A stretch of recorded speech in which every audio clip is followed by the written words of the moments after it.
오전에 좋은 발표와 토론 많이 들었는데요. 전반부에 우리 장애인들의 신체활동 촉진을 위한 신체활동의 어떤 개념이나 그 다음에 현장과 학계에서의 어떤 방향성, 과제 등에 대해서 함께 알아보고 고민해보는 시간을 가졌습니다. 지금부터는 빌딩 세션 첫 번째로 우리 각 장애 유형별로 신체활동의 어떤 실태와 또 방향성, 또 프로그램 어떤 구성에 대한 내용들을 같이 알아보려고 합니다. 그래서 세 분의 발표자를 모셨고요, 또 세 분의 토론자를 뒤이어서 같이 모시도록 하겠습니다. 저는 빌딩 세션 좌정을 맡은 한국복지대학교 강유석입니다. 말씀드린 것처럼 첫 번째 세션인 빌딩 세션을 이제부터 시작하도록 하겠습니다. 먼저 세 분의 발표자를 모셨는데요. 첫 번째 발표자는 백석대학교 양한나 교수님, 두 번째는 특수체육개발원 이용로 대표님, 그리고 나사렛대학교 김유한 교수님, 세 분 순서로 먼저 발표를 진행하려고 하고요.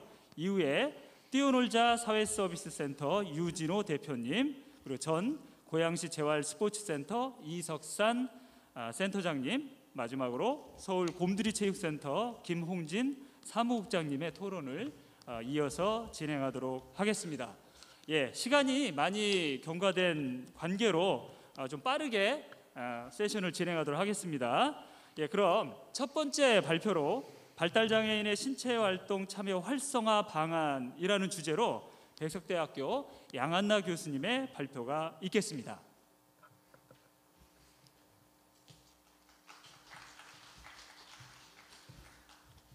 안녕하십니까. 백석대학교 양한나입니다. 저는 오늘 주로 이제 장애 유형별 발표에서요, 발달장애인에 대한 대상으로 이렇게 말씀을 드리도록 하겠습니다. 발달장애인 앞서서 계속 이제 발달장애인이 학회에서 논문집을 보면 차지하는 비율도 높고 지금 발달장애인과 관련된 관심이 너무 집중되어 있다라는 말씀도 해주시지만, 또 발달장애도 그 안에서도 아동에 대해서만 저희가 관심이 많이 있었고요, 발달장애인 성인에 대해서는 이제 관심을 가지고 이런 연구들도 많이 진행이 되고 있는 시점이어서 전체적으로 아동부터 성인 이후에까지 발달장애인들의 신체활동을 어떻게 하면 활성화시킬 수 있을지를 한번 제 의견을 말씀드리도록 하겠습니다. 특히 이제 제가 오늘 말씀드리는 내용들은 지금 작성하고 있는 논문에 이제 좀 자료 수집하는 과정에서 나온 내용들이고요. 한 7, 8년 전부터 발달장애인들 성인들, 주간보호센터들과 연계되어 있는 신체활동 프로그램들을 한 7, 8년 하고 있으면서 그 발달장애인 성인들의 부모님들, 또 주간보호센터에서 근무하시는 이런 직원분, 이런 사람들의 의견이 조금 많이 반영된 내용이라고 보실 수도 있겠습니다. 목차는 다음과 같습니다. 먼저 이제 참여 실태나 이런 발달장애들의 현황을 좀 알아보고요, 생애 주기를 좀 구분을 해서 어떤 활동들이 주로 이루어지고 있는지 그런 현장의 상황을 좀 분석을 해보겠습니다. 그리고 이제 3번, 4번, 5번이 제가 말씀드리고자 하는 이런 세 가지 주제입니다. 일단 그 2020년에 문화체육관광부에서 실시했던 장애인들의 생활체육 조사 이 연구 결과 보고서 안에서 발달장애인에 대해서 좀 눈에 띄는 부분들을 발췌해서 가지고 와봤습니다.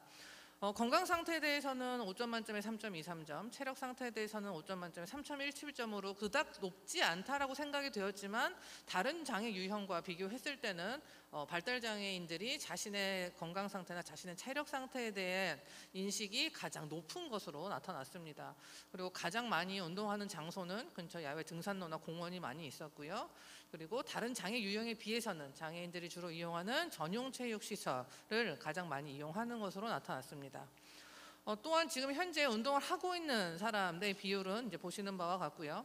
현재 운동을 하고 있지 않지만 운동 의지가 있는 이 35.5%가 어쩌면 저희가 가장 주 타겟으로 삼아야 할 지금 어떤 신체활동 프로그램에 참여를 촉진시켜야 할 그런 대상자라고도 볼 수 있을 것 같습니다. 운동 참여 방식은 주로 이제 시설을 개인적으로 방문을 한다거나 강습, 강좌 이런 교실, 그러니까 주로 시군구 장애인체육회에서 운영하고 있는 그런 프로그램을 많이 참여하는 것으로 나타났고요. 운동 참여를 보면은 자발적으로 참여하는 경우보다는 가족, 친구, 지인의 권유로 운동을 참여하는, 특히 이게 발달장애 특성상 혼자 어떤 프로그램을 찾아서 검색해서 참여하겠다고 선택해서 찾아가기보다는 주로 가족 뭐 이런 사람들에 의해서 대신 검색해주고 찾아주고 또 참여를 권유하면 가서 운동을 하는 이런 방식이 많을 것으로 생각됩니다.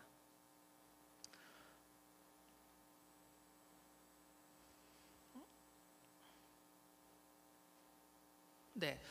그러면서 지금 이 학령기의 발달 장애인의 비율을 살펴보면은요, 그러니까 이게 교육부의 특수교육 통계에서 보면은 지적 장애인이 전체의 50% 이상을 차지하고 있고요. 지적 장애, 자폐성 장애를 합쳐서 발달 장애 전체의 67.7%입니다. 그러니까 이제 계속 어떤 문제점처럼 지적이 되고 있긴 하지만 사범대학에서 교사를 양성하는 과정에서는 학령기 아이들을 가르칠 지도자이다 보니까 이런 발달 장애가 중점이 될 수밖에 없고요. 이런 학령기 아동, 학생, 청소년 이들을 위해서는 교과서, 뭐 교사용 지도서 같은 다양한 자료들도 많이 개발이 되어 있고 교사를 기반으로 하는 이런 전문 지도자 양성도 비교적 활성화되어 있습니다. 그리고 여러 가지 학교 프로그램들이 교육부 또는 문화체육관광부에서도 지금 많은 이런 통합체육 프로그램들을 개발을 해서 보급을 하고 있어서 비교적 이런 학령기 발달장애인들은 운동 참여율이 높다고 볼 수 있겠습니다. 시군구 장애인 체육회와도 연계가 잘 이루어지고 있는 것으로 확인되고 있습니다. 다만 성인기 이후에 이제 발달 장애인 비율을 보면요, 전체 장애인에서 지적 장애와 자폐성 장애를 합치면 9.2%로 이제 줄어들게 됩니다. 그래서 학령기에 비해서 성인기 이후에 이제 발달 장애인의 비율이 감소되면서 이들에 대해서는 전체적으로 관심이라든가 연구 방향 진행이 조금 부족한 것을 지적하고 있는 연구 논문들도 있었고요. 또 이제 노령화, 노화와 관련돼서 밑에 그래프 좀 잘 안 보실 수 있겠지만 65세 이상의 장애인들의 비율을 살펴보는 건데 여기서는 지적 장애인과 자폐성 장애인이 합쳐도 1%가 채 되지 않습니다. 물론 자폐성 장애인이 자폐로 진단을 받기 시작한 지가 얼마 되지 않기 때문에 65세 이상인 사람, 그 노인들이 정말 자폐인지 또는 다른 장애로 잘못 진단됐을 경우도 상당히 많이 있고요. 그다음에 또 여러 가지 문제로 인해서 65세 이상으로 이제 평균 수명은 많이 증가했다고 하지만 여전히 이런 제대로 실태 조사조차 되지 않는 것이 아닌가 이런 생각이 듭니다. 어쨌든 지금 전체적인 이 장애인들의 평균 수명은 많이 늘어나고 있고 노인 인구의 비율이 증가하고 있고 그러면서 과거에 비해서는 계속 발달 장애인들의 성인의 수명도 증가되면서 이제 성인뿐만 아니라 노인 발달 장애인의 삶의 질과 이들의 건강에 대해서도 우리가 관심을 가져야 할 것 같습니다.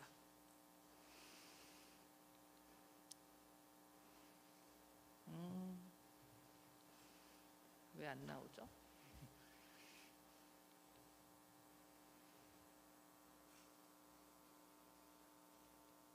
잘 안 넘어가지는데요. 네.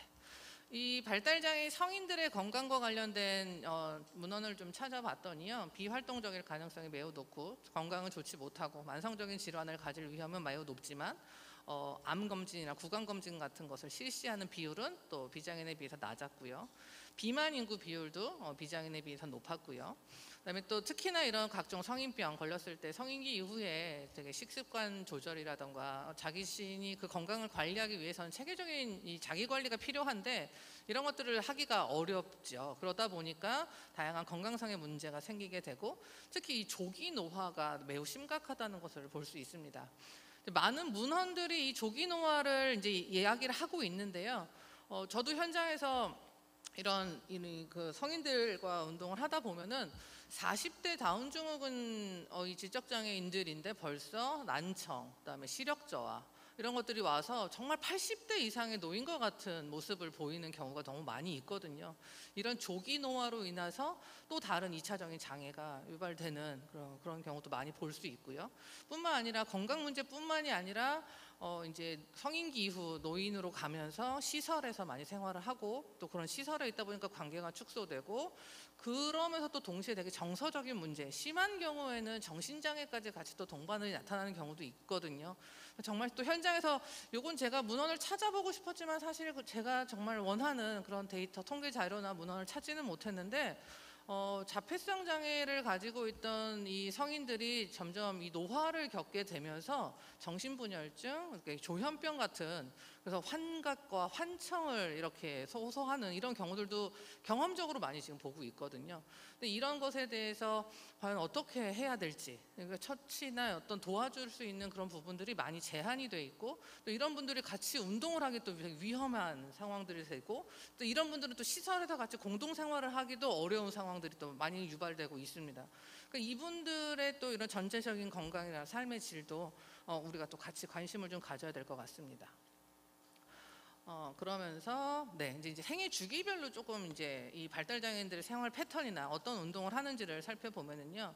먼저 이제 문헌들을 보면서 저는 발달 장애인이기 때문에 이제 60대 이후를 노년기라고 이렇게 생각을 했는데요. 그러니까 영유아기 보통 이제 학교 들어가기 전에 어렸을 때는 주로 가정에 있지요. 이때는 주로 움직임이 발달하는 단계일 것이고요. 아이들은 어린이집이나 유치원 같은 곳을 다니면서 누리교육 과정에 있는 신체 운동 경강 또는 체육 이런 시간에 수업을 받을 것입니다. 또 이때는 많은 학부모님들이 아이들의 치료와 이런 발달을 위해서 정말 불사르는 시기잖아요. 그래서 지역사회에 있는 많은 복지기관 같은 곳 또는 발달센터 이런 곳들을 많이 치료실 이런 것들을 이용을 하면서 놀이치료부터 시작해서 물론 운동 치료까지 포함을 해서 많은 프로그램들을 참여를 하고 있습니다. 이 시기는 신체 활동에 대한 관심과 흥미를 일단 유발을 해야 되고요. 그다음에 이 시기에는 건강한 생활 습관을 형성을 해서 일상생활 안에서의 루틴으로 운동을 할 수 있다, 신체 활동을 한다라는 것을 아이들이 경험하게 이렇게 만들어주는 것이 중요할 것 같습니다.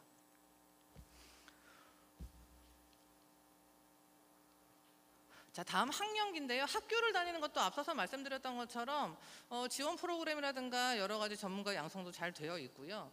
학교를 다니고 있는 동안에는 체육 시간을 통해서 신체 활동을 접할 수 있을 것입니다. 뿐만 아니라 또 영유아기와 마찬가지로 이런 복지관 또는 공공체육시설, 여러 가지 발달센터 치료실을 같이 이용을 하면서 기본 움직임 기술을 습득할 수 있고 또 체력이 향상되고, 그러니까 막 한참 신체적으로 성장하는 시기이기 때문에 이런 것들을 많이 기술적으로나 체력적으로 발달을 할 것이고, 또 또래와의 관계도 형성될 것이고, 이 학령기 이후에 전환교육으로서 생활체육으로서 전환을 준비하는 시점에서 이 시기에 또 신체 활동은 매우 중요한 가치가 있다고 할 수 있겠습니다. 자, 이제 청장년기로 넘어가면은요, 이제 이들의 삶의 패턴이 이제 갈라지게 되는 거죠. 주로 일부 발달장애인들은 취업을 할 수 있죠. 그래서 사회적 기업이라든가 이런 곳에서 취업을 해서 일을 하고 독립적인 생활을 하기도 합니다. 이제 일부 이제 조금 고기능의 이런 발달장애인들이 이렇게 생활을 하기도 하지만, 또 다수는 가정에 머물면서 낮에는 그런 주간보호시설 같은, 그러니까 지금 발달장애인 이런 지원 서비스가 많이 확대가 되면서 이런 시설들이 많이 확대되었고, 그런 곳을 이제 이용을 하거나, 그래도 부모님이 이 발달 장애가 있는 자녀를 케어할 수 있고 이런 양육을 도울 수 있는 상황이라면 그렇지만, 이제 그 이후에 부모님들이 연로하신 상황 이후가 된다면 이제 생활시설로 옮겨가는 그런 가능성이 있습니다. 그러면서 지역사회 복지관도 같이 이용을 할 수 있는데, 이 시기가 이제 되면은 사실은 이전에 학교에서 체육 시간에 신체 활동을 규칙적으로 하던 그 기회가 많이 제한되기 시작을 합니다. 무언가를 부모님들이 직접 찾아봐야 되고, 이런 시설에서도 무언가를 시켜야 한다는 필요성은 느끼지만 그런 정보를 얻는 것이 쉽지 않죠. 시군구 장애인 체육에서 많이 노력을 하고 있고, 또 발달장애인 재활 서비스를 통해서 많은 지원이, 경제적인 지원뿐만 아니라 인력 지원 같은 것도 많이, 재정 지원 많이 되고 있지만, 이 되게 중요한 시기인데 건강한 노화를 해야 되고, 또 시간이 정말 많아졌잖아요. 그러니까 여가로서의 신체 활동을 할 수 있는 그런 시기인데, 그런 접근이 지금 많이 제한돼 있다. 그리고 특히 이제 노년기 이후에 독립적인 일상생활을 할 수 있는 그런 체력을 지금 만들어 놓고 그것을 노년기에 유지하도록 해야 되는데, 이미 청장년기부터 이런 독립적인 일상생활 유지가 어려운 수준으로 이렇게 많이 이런 체력이 저하되는 그런 현상들을 많이 볼 수 있습니다. 그러면서 이제 노년기 이후가 되면은요, 대부분 이제 생활시설로 갈 수밖에 없겠지요. 이제 부모님들이 돌보지 못하는 상황이 되고, 그럼 이때의 삶의 질, 이들의 건강 관리는 과연 어떻게 되고 있을까? 이들을 위한 운동 프로그램은 과연 무엇이 필요할까? 이런 것들을 이제 조금 더 알아보고자 합니다.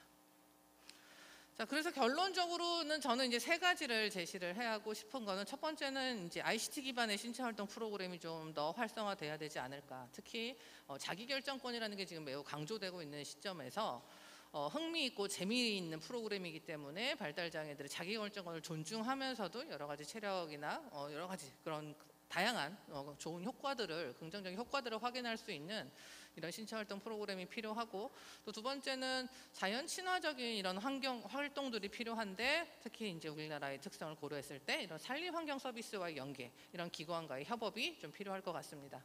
세 번째가 이제 노화와 관련돼서 독립적인 일상생활은 결국 삶의 질, 정말 베드에 누워서 생활을 할 것인가, 활동하면서 이렇게 젊게 늙어갈 것인가를 결정하는 중요한 요인이라고 보면서, 성인 발달 장애인들이라면 주로 그들이 이용하고 있는 그런 시설에 초점을 맞춰서 이런 시설에서 활용할 수 있는 그런 프로그램이 필요하다고 생각합니다.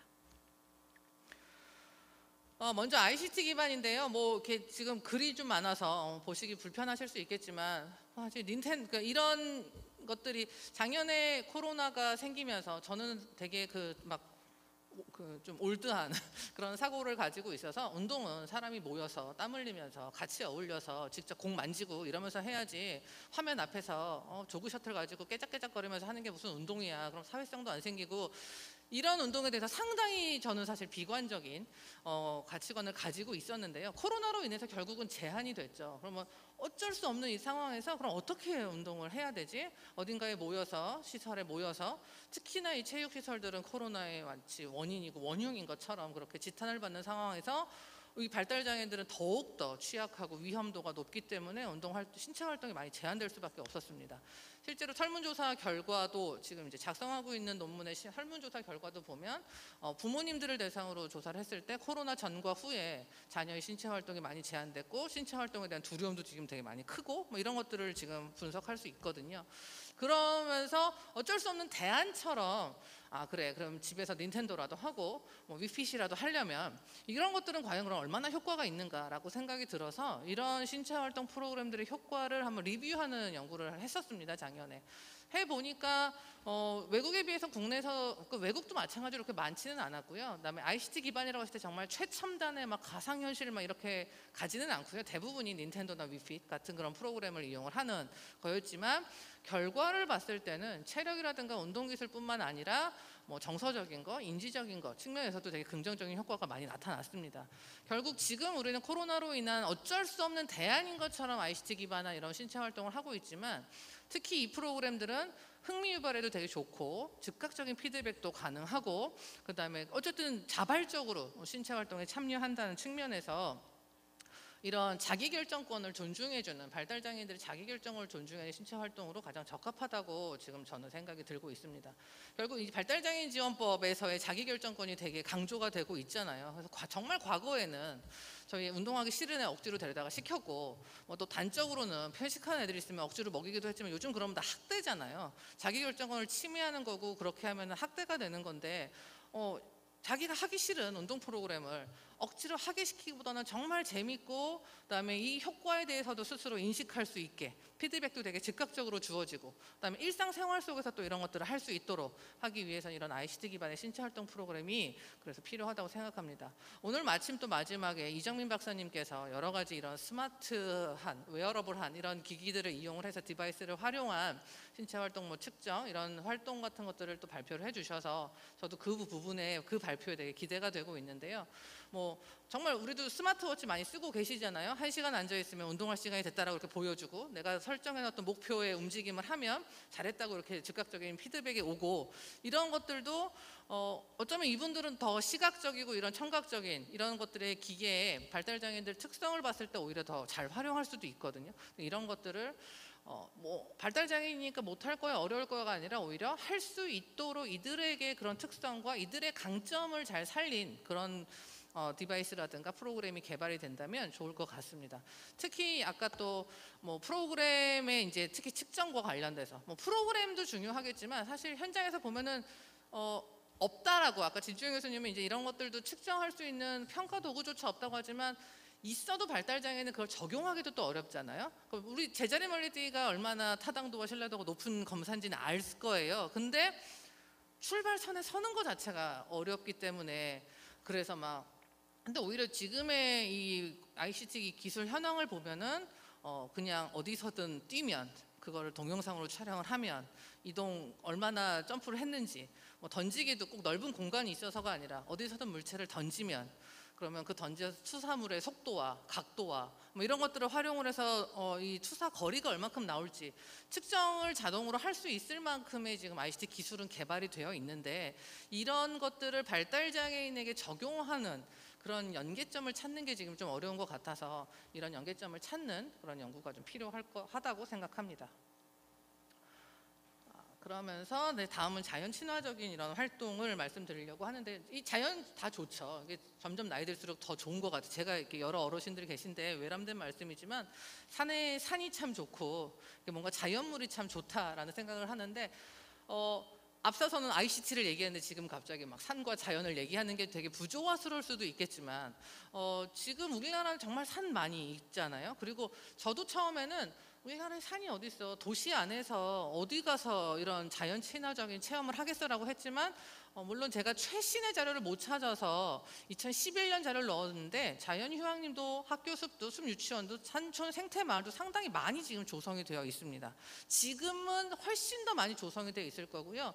유아 숲 체험부터 시작해서 이런 산책로 같은 것들이 알고 보면 정말 주변에 많이 있고요. 앞서서 그런 실태조사 결과처럼 가장 많이 이용하는 운동 장소도 이런 등산로나 산책로 같은 곳이었고, 이런 것들이 그게 무슨 운동 프로그램이야가 아니라 이렇게 일상생활 속에서 할 수 있는 프로그램이야말로 가장 좋은 것이 아닌가. 그래서 이런 자연휴양림이라든가 이런 산림의 서비스와 연계되어 있는 그런 것들의 정보가 또 많이 제공이 되고, 또 그곳에서 그냥 단순히 걷기 이외의 신체 활동을 할 수 있도록 연계되어 있는 프로그램 좀 개발이 필요할 것 같습니다. 이런 것들도 분명히 가치가 매우 있다라고 연구 결과들이 이야기를 하고 있는데요.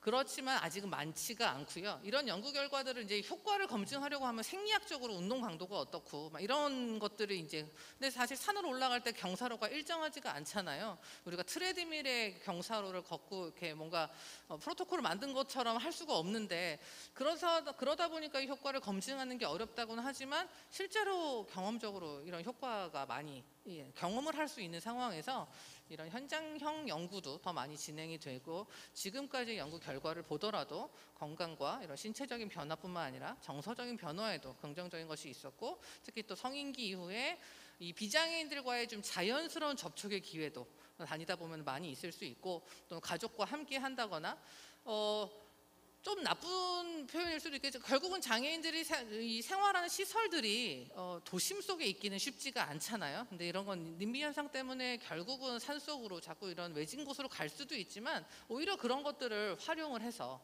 그런 더 가까운 곳에 자연 친화적인 운동할 수 있는 장소가 있을 수 있다는 것을 활용을 해서 이런 프로그램도 많이 하면 좋을 것 같습니다. 자, 이제 일상생활과 관련돼서 아까도 말씀드린 노화가 되게 급격히 진행이, 40대에 벌써 80대 노인 것 같은 그런 증상들을 보이는, 그래서 청력 손실, 시력 손실 이런 것들이 많이 나타나고 있고요.